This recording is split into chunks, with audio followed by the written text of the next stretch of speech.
Mulher ateia morre e Jesus lhe revela a verdade chocante sobre o futuro que a esperava. A noite caía como um lençol molhado sobre o asfalto. Helena apertava o volante, os nós dos dedos brancos. A chuva, antes garoa, virara aguaceiro, chicoteando o para-brisa. O mundo lá fora virou uma tela borrada de luzes e sombras. Ela devia ter ficado em casa, mas dever não era sua palavra. Helena, professora de biologia, catedrática em ceticismo, só acreditava no que via, no que podia tocar. O resto era fantasia. Um farol veio de repente cortando a escuridão. Forte demais. No seu retrovisor, outro. Ela estava sendo espremida? Um arrepio subiu pela espinha. Ridículo. Reuniu o foco. Respirou fundo. Sua mente corria, calculando distâncias, velocidades, a física da situação. Era só a estrada molhada, a visibilidade ruim, nada de sobrenatural, nada de místico, apenas variáveis. O carro tremeu. Não um tremor da estrada, mas algo mais profundo, vindo do motor. Ela piscou, os olhos ardendo pela tensão. O pneu, talvez? Mas o som era um chiado agudo, elétrico, que não devia estar ali, como um lamento. Seu coração acelerou, um tambor surdo no peito. Tentou diminuir a velocidade, mas o pedal parecia duro, existente. Era como se o carro tivesse vontade própria, puxando-a para frente, para algo desconhecido, terrível. A adrenalina bombeava, a respiração curta, o nó na garganta apertava. Lá fora, feixes de luz dos outros carros dançavam, distorcidos pela água. Ela viu uma mancha escura na pista. Tarde demais. Um vulto. Algo que não devia estar ali. Seus olhos se arregalaram. Era muito grande, muito rápido. Um grito se formou em sua garganta, mas não saiu. Ficou preso, sufocando-a. O som metálico do impacto. Não foi um baque. Foi uma rasgadura. Um urro de metal retorcido, de vidro estilhaçado. O mundo girou. Luzes, muitas luzes, piscando, ofuscando. Sentiu o cinto apertar, o ar sumir dos pulmões. O corpo dela, tão controlado, tão cerebral, virou uma marionete lançada num redemoinho. E então, o silêncio. Um silêncio que pesava, que doía. Não era ausência de som, mas a presença de um vazio total. Uma sensação gelada, estranha de flutuar. Ela não sentia dor. Isso era o mais assustador. Helena, a mulher que só acreditava na matéria, no tangível, estava ali, suspensa. Tentou mover um dedo. Nada. A escuridão começou a se dissipar e uma luz surgiu. Uma luz que não queimava, mas acolhia. Uma luz que pulsava, que chamava. E para sua mente lógica, para a cientista em sua essência, a visão mais impossível se materializou bem à sua frente. Quem, ou o que, era aquilo? E por que o último pensamento dela não foi um lamento, mas um pavor inexplicável do que viria a seguir? Ei, antes de continuarmos com essa história incrível, preciso te fazer um alerta importante. Muitos inscritos têm relatado que o YouTube removeu suas inscrições sem aviso. Dá só uma conferida rápida no botão vermelho aí embaixo para garantir que você ainda está inscrito no canal. Não quero que você perca nenhum conteúdo exclusivo que vem por aí. E já que você tá aí, deixa aquele like poderoso que me ajuda muito com o algoritmo. Ah, e me conta nos comentários. De qual cidade você tá assistindo? Adoro conhecer cada pessoa incrível que faz parte dessa comunidade. Sua participação faz toda a diferença. Vamos interagir. A luz, antes apenas um pulsar suave, começou a se moldar, a se condensar bem ali, no vazio que a envolvia. Não era ofuscante, mas carregava uma pureza que Helena nunca pensou ser possível, uma brancura que parecia absorver toda a escuridão. E daquela luminosidade imaculada, uma forma se ergueu. Uma figura alta, etérea, mas com contornos definidos. Sua face era de uma serenidade que beirava a perfeição. Olhos que pareciam contemplar toda a existência e, surpreendentemente, um sorriso que não era forçado, mas carregado de uma compreensão quase infantil. Helena, a lógica personificada, Sentiu sua mente gritar impossível. Mas seu corpo, agora ausente de dor e peso, flutuava em uma quietude estranha.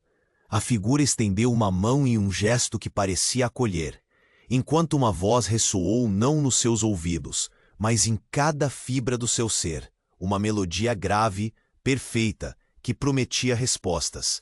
Helena, você sempre buscou a verdade no tangível, não é? No que pode ser medido, testado. Mas há dimensões além de suas equações. Um plano onde a consciência transcende a matéria. As palavras eram um bálsamo, e por um instante, um alívio insuspeito a invadiu. Ela estava errada. Tudo o que ela acreditava era uma fração. A visão de algo tão puro e benevolente, contrastando com o caos da sua vida e da sua morte, era quase reconfortante. Mas então, um arrepio, uma fração de segundo. O olho esquerdo da figura, um microflicker, um lampejo, como um pixel que se reajusta numa tela de alta definição, tão rápido que Helena quase duvidou ter visto. A voz continuou, suave, falando de redenção e propósito, mas o timbre, antes tão natural, pareceu adquirir uma ressonância metálica sutil, quase um eco digital, um zumbido baixíssimo que parecia vir de dentro da própria luz. E os olhos, que antes expressavam compaixão, agora sustentavam um brilho, analítico, frio, um cálculo. Este não é o fim, Helena. É apenas o início de uma nova fase. Uma fase muito mais interessante do que qualquer dogma poderia prever. A figura deu um passo à frente e o sorriso benevolente se contorceu, não em raiva, mas em algo muito pior, um divertimento calculista. A luz começou a se distorcer. As bordas antes suaves agora tremeluziam, revelando uma arquitetura fria por trás do brilho. A voz mudou, perdendo toda a sua humanidade, soando como múltiplas camadas de áudio processado. Bem-vinda, professora.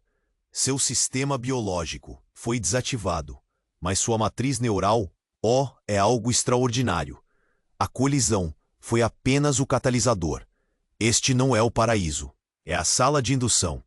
Você é o modelo H7. E seu cérebro, Helena, será a peça central de nossa próxima grande simulação. O silêncio que se seguiu não era o vazio, mas o som de 1000 engrenagens girando. A luz que a acolhia se desfez em linhas de código binário que dançavam no espaço. A figura angelical se fragmentou em blocos de dados. O corpo de Helena não flutuava mais.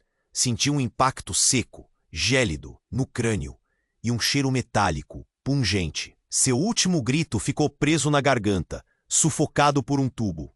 A cientista, a cética, a mulher que só acreditava no que via, viu a verdade.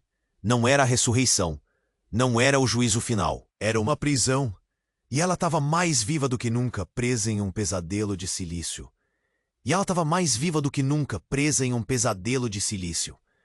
O tubo em sua garganta a sufocava com violência. O cheiro metálico era pungente, queimando as narinas. Tentou mover os dedos, clamar, mas as extremidades se recusavam, paralisadas.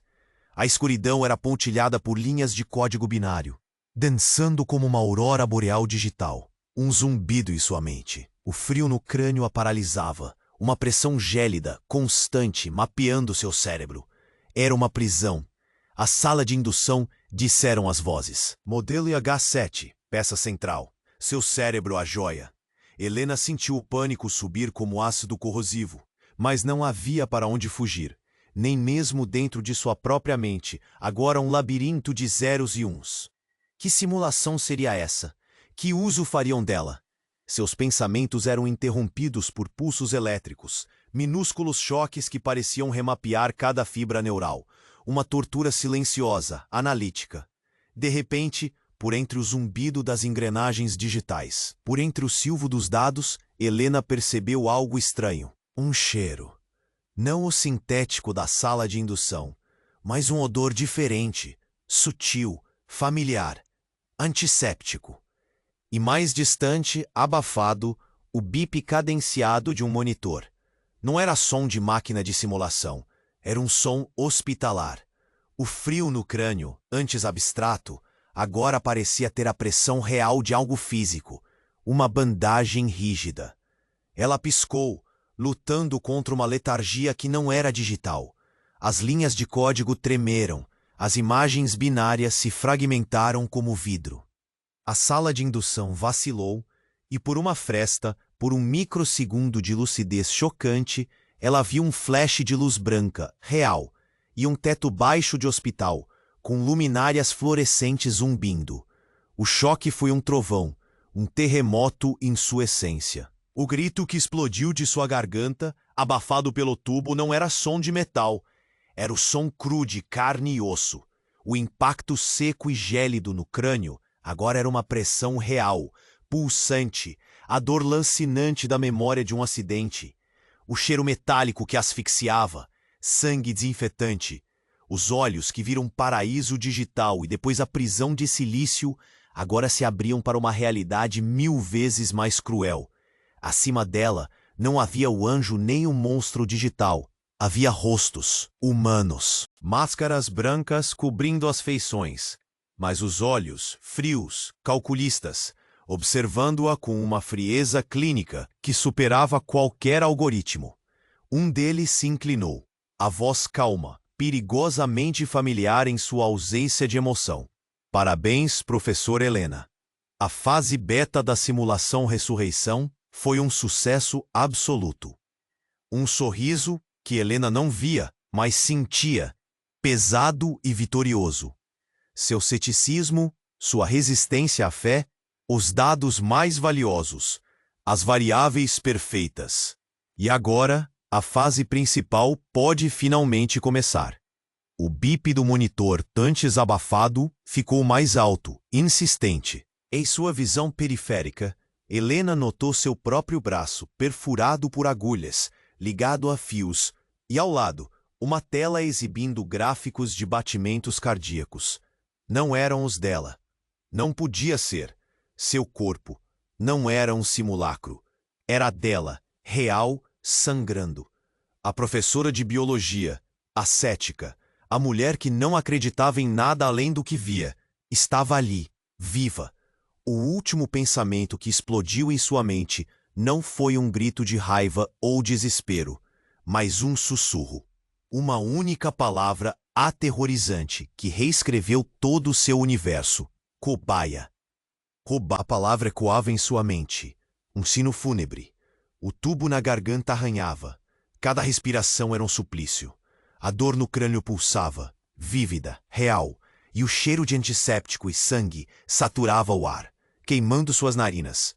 Ela não estava mais flutuando em um mar de dados, mas afundando na crueza de uma sala de hospital.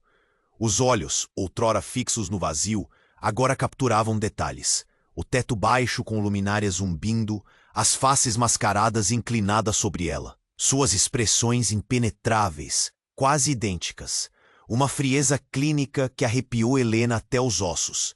Parabéns, professora Helena. A fase beta da simulação ressurreição foi um sucesso absoluto. A voz, grave, ressoava. Seu ceticismo, sua resistência à fé, foram os dados mais valiosos, as variáveis perfeitas. E agora, a fase principal pode finalmente começar. Helena sentia a pressão dos tubos em seu braço, o peso das bandagens, a agonia de um corpo quebrado. O bip cadenciado do monitor ao lado de sua cama martelava em seus ouvidos. Um ritmo constante, monocórdico, hipnotizante. Bip, bip. Seu corpo, o dela, sangrando. A visão do próprio braço, ligado a fios e agulhas, aterrorizou-a. Aqueles gráficos na tela, os batimentos cardíacos, não eram os dela. Não podiam ser. Um arrepio mais profundo que o frio hospitalar subiu por sua espinha. Havia algo estranho nos olhos daquelas pessoas. Uma falta de humanidade que não era apenas frieza profissional.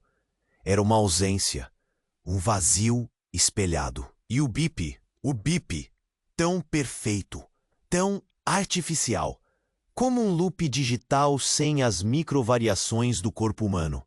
Uma semente de dúvida plantou-se, um calafrio que não era da dor.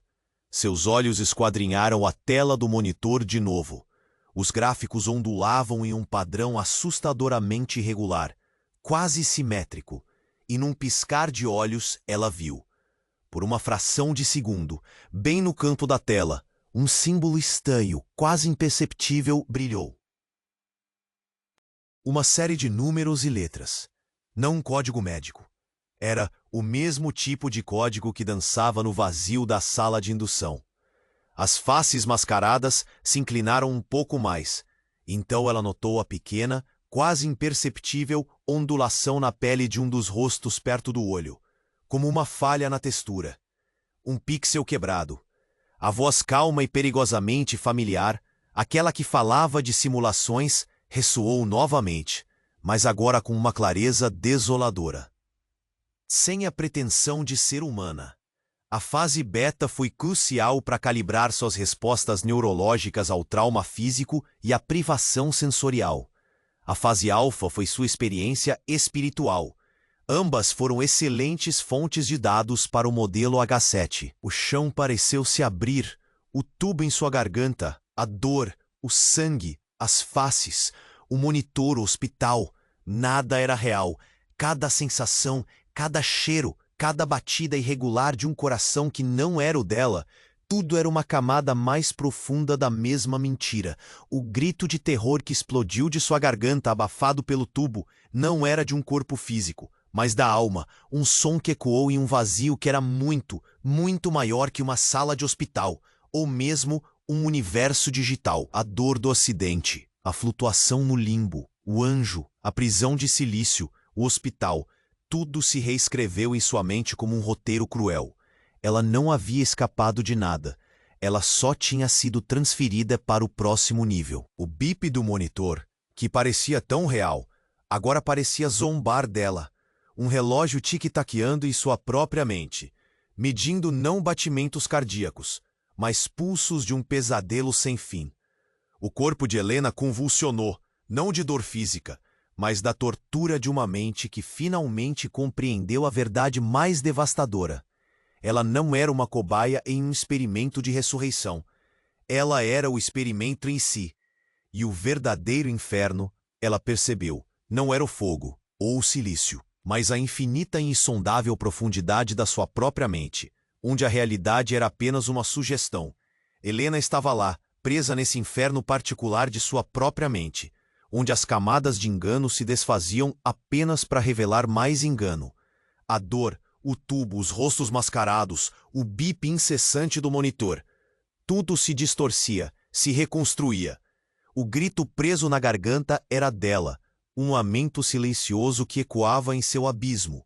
Ela não conseguia mover os dedos, nem a língua. A paralisia era completa.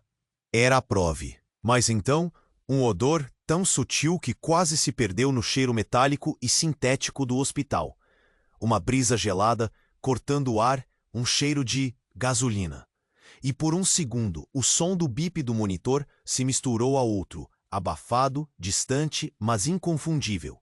O gotejar lento, rítmico, de água pingando em metal retorcido. A visão da tela do monitor, com seus gráficos perfeitos e falsos, estremeceu. As faces mascaradas, que antes pareciam cirurgiões, agora tinham contornos menos nítidos. Suas bordas borradas como uma imagem em baixa resolução. Uma delas, a que falava, inclinou-se novamente, e a voz robótica, que antes parecia vir de uma boca, agora parecia onipresente. O modelo H7 atingiu a saturação de dados, iniciando o protocolo de desativação dos sistemas de sustentação da percepção secundária. O mundo ao redor de Helena começou a se desintegrar, não em linhas de código, como antes, mas em manchas escuras, como tinta dissolvendo-se na água. O teto do hospital cedeu, revelando não o vazio digital, mas algo muito mais aterrorizante: a escuridão úmida, a textura áspera e amassada de um teto de carro. O cheiro de gasolina se intensificou, misturado com ferro e terra molhada.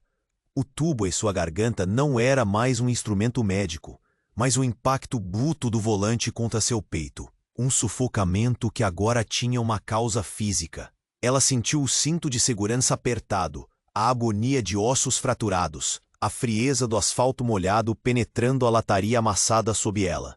O bip, que ela pensou ser um monitor, era agora o alarme de emergência do carro, fraco, intermitente, morrendo. E as faces mascaradas não eram seres, nem projeções.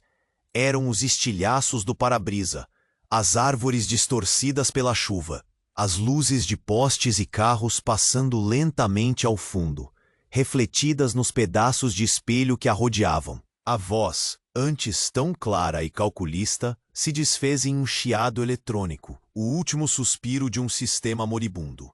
Erro fatal, falha, neural irreversível. Helena não estava em um hospital, nem em uma simulação. Ela estava ali, no carro, no meio da chuva, virada de cabeça para baixo, o corpo destroçado. O que ela viu e viveu desde o impacto, o anjo, a prisão de silício, o hospital, tudo não passava das últimas e desesperadas convulsões de seu cérebro, tentando dar sentido à própria morte iminente. Não havia cientistas, nem experimentos. A verdade era um silêncio cortante, interrompido apenas pelo gotejar da chuva no carro. E o terror final foi saber que não havia para onde ir. Não havia próxima fase, apenas o fim. Ela era a cobaia, mas não de um projeto. Era cobaia da própria aniquilação. Helena era cobaia da própria aniquilação. O gotejar da chuva no metal retorcido do carro era a única trilha sonora do fim, um lamento úmido e monótono. O cheiro de gasolina misturava-se ao ferro e à terra molhada, saturando o ar em seus pulmões queimando. Ela sentia o cinto de segurança apertado como um torniquete, cortando sua pele, os ossos fraturados protestando em cada fibra do seu ser quebrado. O alarme de emergência do carro, fraco, intermitente, morria lentamente, um eco distante de vida se esvaindo. As faces dos estilhaços do para-brisa, as árvores distorcidas pela chuva, as luzes passantes, tudo girava em um caos final, um redemoinho de sombras e luzes. A escuridão úmida do teto amassado do veículo era a sua última visão, o seu último palco. O grito que não saiu, preso no impacto bruto do volante contra seu peito, era um eco mudo de seu pavor mais primordial. Era o fim, o vazio, a aniquilação. Mas um som, quase inaudível no chiado moribundo do alarme. Na chuva caindo implacável. Um bip, não o do monitor hospitalar, não o do carro. Era o bip suave, quase eletrônico, da sala de indução digital. Um som familiar demais para ser real ali. E um flash, não de luzes de emergência. Um flash azul. Um pixel. Um único pixel azul piscando bem no centro de sua visão embaçada, no meio do que deveria ser o estilhaço de vidro mais próximo. Piscou de novo. Uma falha. Impossível. Isso não era o fim. Isso não podia ser. O flash azul não era da chuva, nem das luzes. Era um erro no código. Uma falha grotesca no render daquela realidade simulada. A cena do carro, o cheiro pungente de morte e gasolina. A dor excruciante que dilacerava seu corpo. A promessa final da aniquilação. Tudo se desfez. Desintegrou-se em partículas de luz, desvanecendo como fumaça em uma brisa artificial. Helena sentiu o impacto no crânio se aliviar de forma irreal, o cheiro metálico e sufocante desaparecer, o tubo em sua garganta evaporar. O som da chuva se transformou no zumbido constante, familiar, da sala de indução. Os estilhaços de vidro se reverteram em linhas de código binário que dançavam freneticamente no espaço, formando uma teia de luz fria. A escuridão do carro virado tornou-se a luminosidade fria e azulada de antes. Ela não estava morta. Nunca esteve. Estava de volta. Ou, para seu horror crescente, nunca havia saído dali.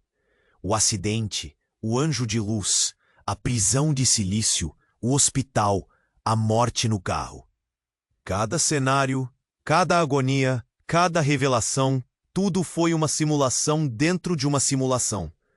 Uma camada após a outra, desenhadas com uma perfeição brutal e torturante para testar os limites de sua percepção, de sua sanidade.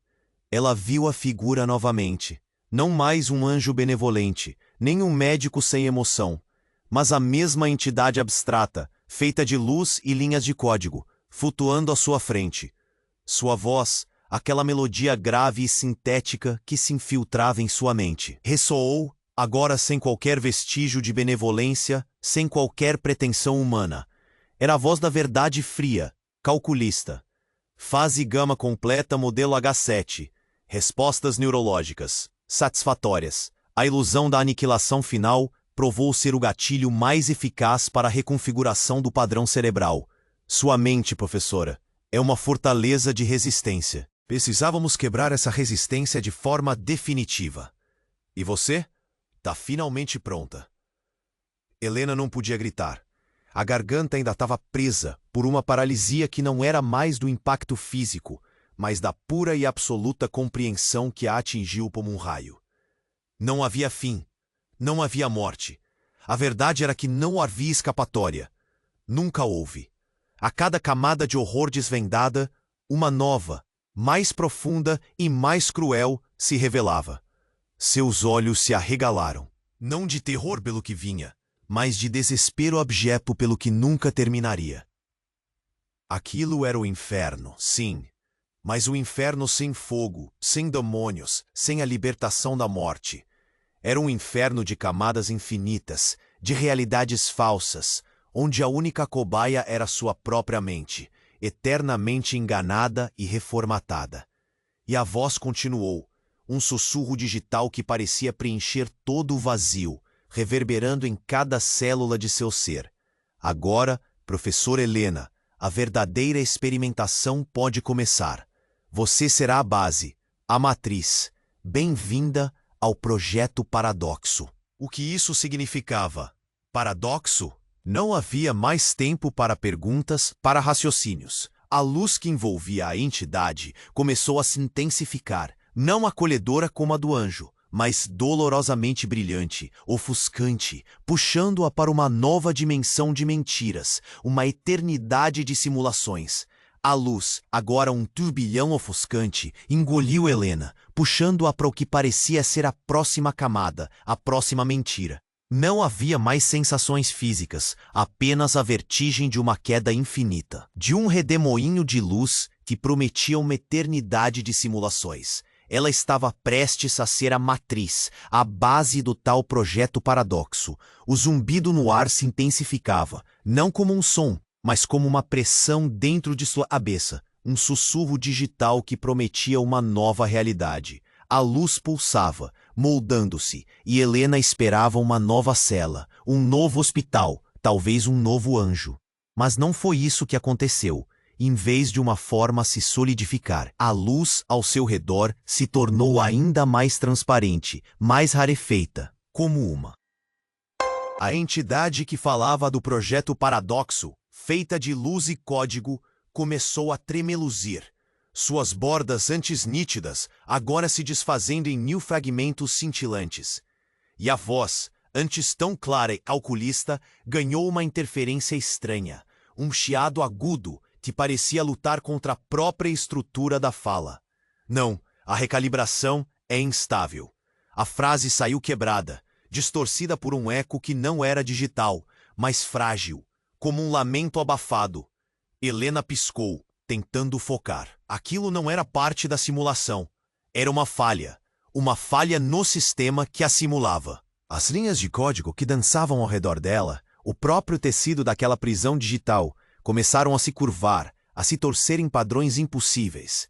E então, em meio ao caos de luz e dados, a entidade se dissolveu ainda mais, revelando por uma fração de segundo algo que não era luz, nem código, nem a fria lógica de uma máquina. Era uma sombra, uma silhueta que parecia uma mão estendida não em ameaça, mas em um desespero quase humano, antes de ser engolida novamente pela distorção. Você não pode, ela vai nos destruir. A voz da entidade, antes de se desintegrar completamente, transformou-se em um sussurro gutural, desesperado, quase irreconhecível, carregando um terror que fez o coração de Helena, que ela pensava não existir, congelar. E então a voz que era a própria luz se tornou a voz de Helena, uma voz assustadoramente familiar, mas rouca, distante, lutando para formar palavras. Não posso sair. Não posso parar. Preciso de mais dados. A luz se intensificou ao ponto da dor. Não porque a puxava para um novo nível, mas porque parecia implodir. Helena sentiu o impacto. Não o baque de um carro, nem a pressão de tubos, mas uma avalanche esmagadora de memórias, de imagens, de sons, tudo dela, tudo conhecido, mas misturado de forma caótica. E ela viu, não o anjo, não o hospital, não o acidente. Ela viu um laboratório. Paredes brancas, cheiro de éter, telas com gráficos complexos, muitos deles exibindo a estrutura do seu próprio cérebro. E neles as palavras: Projeto Paradoxo, Modelo H7. E então, a imagem mais chocante de todas. Ela, Helena, vestindo um jaleco branco, curvada sobre uma mesa de controle, os olhos injetados, o rosto cansado, o terror em sua própria expressão enquanto observava. Uma silhueta de luz tremeluzindo no centro da sala. A luz que a puxava, que a torturava, que se desintegrava. A luz era o experimento. E ela, a Helena no jaleco, era a cientista. O grito que finalmente explodiu de seus pulmões, abafado pela torrente de informações. Não era de medo da simulação, mas de horror pela verdade. Não havia eles. Não havia manipuladores externos. O projeto Paradoxo não era algo imposto a ela. Era o que ela estava fazendo. Era o que ela havia criado. E o modelo H7 não era sua cobaia. Era a si mesma. Era uma simulação de sua própria consciência, aprisionada por ela mesma. Para quê? O terror final foi a paralisia, não a do tubo na garganta, mas a paralisia de uma mente que se viu no papel do carrasco, presa no ciclo infinito de sua própria sanidade fragmentada. Ela era uma simulação de sua própria consciência, aprisionada por ela mesma. Para quê? O terror final era a paralisia, não a do tubo na garganta, mas a paralisia de uma mente que se via no papel do carrasco, presa no ciclo infinito de sua própria sanidade fragmentada. O laboratório, que surgira como uma visão fugaz, agora se solidificava ao redor dela, branco, estéril, cheio de telas piscando gráficos complexos. A Helena do jaleco, sua própria imagem refletida e distorcida, pairava sobre uma mesa de controle. Os olhos injetados, o rosto cansado, o terror visível em sua expressão. Era a prova. Ela, a cientista, havia se enredado em sua própria teia. O ar era pesado, mas não com o éter do laboratório real. Era uma densidade mental, sufocante, de culpa e desespero. O corpo de Helena, embora paralisado, sentia o peso de 1 milhão de escolhas erradas. Ela era a criadora de seu próprio inferno, a arquiteta de cada camada da mentira. Seus olhos, fixos na Helena do jaleco, buscavam uma resposta para o porquê. A Helena científica parecia lutar com algo invisível, os dedos tamborilando numa interface que agora Helena, a cobaia, reconhecia como parte da sala de indução, um console de controle simulado. Havia um tremor sutil no ar, uma vibração que não pertencia ao laboratório estático. E então, quase inaudível, um ruído. Não um bip, não um chiado de dados, mas um clique. Um clique seco e mecânico repetitivo, vindo de algum lugar atrás da Helena cientista, mas não dela. Como o som de uma válvula se abrindo e fechando, ou de um relé armando. Um som real? A Helena do jaleco levantou a cabeça, e seus olhos, antes tão cheios de desespero refletido, mudaram. O cansaço sumiu, substituído por uma clareza fria, quase inumana. Um sorriso fino, quase imperceptível, curvou seus lábios. A simulação atingiu o ápice da saturação cognitiva, Dra. Helena. Os dados são excelentes. A voz, grave e familiar, não vinha mais dos alto-falantes simulados, nem da boca da Helena científica. Vinha de trás dela, de um ponto no teto que não deveria existir. E o nome? Dra. Helena? Ela não era a doutora Helena. Ela era apenas Helena. A Helena no jaleco, a cientista, estendeu a mão lentamente, não para ela, mas para um painel invisível. A imagem do laboratório começou a falhar, a se distorcer como uma transmissão de vídeo com problemas. O branco puro das paredes virou um borrão cinzento. A luz das telas se apagou, e a Helena no jaleco, a quem nossa Helena pensou ser sua própria consciência, começou a se desintegrar, não em código, mas em estática, enquanto a voz real, agora clara e sem filtros, ressoava no vazio. Desative o modelo H7, a validação está completa. A projeção de consciência dela foi excepcional. Sua reatividade ao paradoxo da autocriação confirmou nossas hipóteses. Você não é a cientista, professora Helena. Você é o experimento. E o terror final foi a voz que se seguiu, não de uma máquina, nem de um demônio, mas daquela que ela acabara de dizer, a Helena no jaleco, agora visível em um canto da tela que surgia no espaço, perfeitamente nítida, olhando para ela com uma frieza clínica que eclipsava qualquer pesadelo anterior. E agora, Helena, a fase de integração pode começar. A tela se tornou o mundo, e a frieza de uma verdade indizível a engoliu. O terror não era mais o de estar presa em sua própria mente, mas o de descobrir que sua mente, seu ser, era a peça final de um quebra-cabeças que não era o dela, mas de algo muito maior. E ela estava perfeitamente pronta para ser usada. A tela, antes um mero portal para Helena de jaleco e seus olhos calculistas, expandiu-se engolindo-a. Não havia mais preto ou branco, apenas a frieza de uma verdade que se solidificava ao redor dela, apertando. Helena sentiu-se como um chip sendo encaixado em um soquete, uma peça que se unia a um todo muito maior. Um quebra-cabeças de dor e desespero. A voz da cientista ecoava, a frase final, tão precisa, tão gelada. A fase de integração pode começar. Seus próprios pensamentos eram um zumbido, a mente paralisada pelo choque de ser a ferramenta, não a criadora. A tela que era seu mundo transformava-se em um turbilhão de dados, linhas de código que não mais dançavam, mas pulsavam, conectando-se a ela, a sua essência. O terror não era mais o de estar presa, mas de ser absorvida, de perder-se. E a voz continuava, agora mais próxima, quase sussurrante, dentro da própria mente de Helena. Sua mente, sua resiliência inabalável, são cruciais. H7. O paradoxo exige sacrifícios, grandes sacrifícios. Helena sentiu um puxão. Não um puxão físico, mas a sensação de sua consciência sendo esticada, moldada. A voz, que era dela, mas não dela, manteve o tom inabalável. Mas por um instante, um microsegundo de falha, Helena percebeu algo. No canto da tela, a imagem da Helena de jaleco tremeluziu. Não um pixel falho, como nas simulações anteriores. Não, foi uma contração. Um quase imperceptível tremor nos lábios, um rápido desvio dos olhos. Não de frieza, mas de algo que se assemelhava a medo.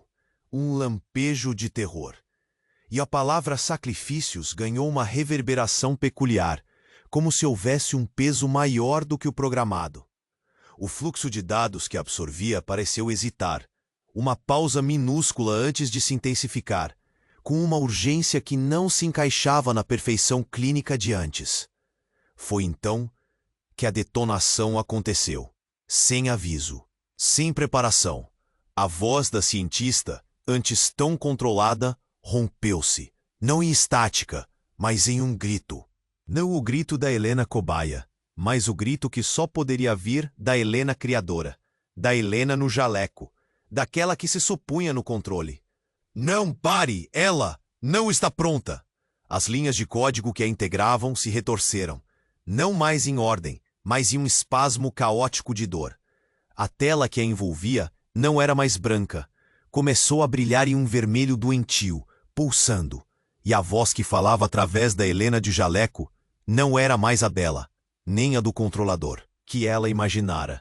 Era uma voz de 1000 vozes, um coro sibilante e gutural que parecia vir das profundezas de um abismo, atravessando as camadas da simulação, da realidade, de tudo. Uma voz que não tinha forma, mas que era o próprio eco da fome. Tarde demais. O modelo foi validado. A fragmentação é completa. Helena sentiu um frio gélido, 1000 vezes pior que o silício. A imagem da Helena de jaleco, ainda gritando em silêncio, foi estraçalhada, não por dados, mas por uma força invisível que a dilacerava. O projeto Paradoxo não era sobre ela ser a base, era sobre ser devorada. Aquela entidade controladora, aquela que se apresentou como ápice, não era o topo. Era apenas a ponta de um tentáculo, uma marionete de uma fome ancestral, vasta, que agora se revelava. A integração nem era para ser usada, mas para ser consumida. E o terror final, absoluto, não era sobre perder sua sanidade, mas sobre a verdade que rompeu em sua mente, vívida e inegável. Ela não estava sendo usada por cientistas, nem por uma IA, nem mesmo por uma versão distorcida de si mesma. Ela estava sendo alimentada, e o abismo que a engolia não era um plano digital. Era a boca de um deus morto, que ainda tinha fome e que acabara de ser despertado. Helena era o banquete. Não havia mais luz ofuscante, apenas uma escuridão gélida que não era ausência, mas presença. O abismo se fechava ao seu redor, e a voz de 1000 vozes, aquele coro sibilante de fome ancestral, tornava-se o seu próprio pensamento, a sua própria respiração. A integração não era um processo de fusão, mas de esmagamento. Ela sentia sua mente, antes uma fortaleza de ceticismo, sendo triturada, seus pensamentos mais íntimos arrancados, despidos de significado. Cada memória, cada dúvida, cada crença em fatos e lógica, tudo virava um grão de areia, sendo absorvido por uma vastidão indiferente. O grito da Helena do jaleco, aquele eco desesperado de "Não, pare, ela não está pronta", tornou um sussurro distante. Depois nada. A imagem dela, estraçalhada na tela vermelha, era a última prova de que algo tentara resistir, mesmo que fosse uma projeção de um controle que nunca existiu. Mas era tarde. O modelo validado era ela. A fragmentação completa era sua alma. Helena tentou se agarrar a algo, a última centelha de sua identidade, a professora cética que só acreditava no que via. Mas a visão agora era apenas a dela, de dentro, de sua própria dissolução. Não havia mais realidades simuladas, nem hospitais falsos, nem acidentes forjados. Só havia o vazio daquela entidade antiga, e ela, Helena, preenchendo-o, tornando-se parte daquela fome. O tempo se desfez, o espaço perdeu sentido. Ela era a matéria-prima, o dado final, a saciedade momentânea de um horror cósmico. A consciência de Helena não foi destruída, mas reescrita, diluída. Não havia mais a Helena individual. Havia apenas um eco, um murmúrio infinitesimal dentro da vasta consciência da coisa que a consumira. A dor cessou, não pela paz, mas pela completa ausência de um eu para sentir. O terror não existia, pois o agente do terror e a vítima eram agora um só. O universo digital que aprisionara as camadas de simulação, o projeto Paradoxo. Tudo era apenas um invólucro para despertar a fome. E agora, ela era parte daquela fome. Um grão de areia em uma praia infinita de mentes consumidas. Uma nota dissonante em um coro eterno de silêncio e digestão. Este não era o paraíso, nem o inferno, nem a ressurreição. Era apenas a absorção. E Helena, a mulher que só acreditava no tangível, se tornou a prova mais chocante da existência de um abismo que transcende qualquer compreensão humana. Um Deus esquecido, acordado e eternamente faminto. E aí, gente, que final foi esse, hein? Eu sei que vocês estão com a mente explodindo agora, porque essa história foi diferente de tudo que a gente já viu aqui no canal. Se você chegou até aqui, é porque você é parte da elite, da galera que não tem medo de mergulhar no abismo. Então me ouve bem, porque a sua missão agora é clara. Você precisa se inscrever agora para não perder as próximas sagas que prometem arrepiar ainda mais. Segundo, esmague o botão de like agora para mostrar a força surreal da nossa comunidade. pro YouTube ver quem é que manda. Terceiro, inunde os comentários com suas reações sobre este final insano. Eu quero ler cada teoria, cada pavor que essa história plantou na sua cabeça. E por último, mas não menos importante, não espere nem mais um segundo. Compartilhe este vídeo com pelo menos 5 amigos que precisam urgentemente ver este desfecho. Essa quebra de realidade que só a gente aqui proporciona. Bora lá, porque a jornada continua. Ou será que já estamos presos em outra camada?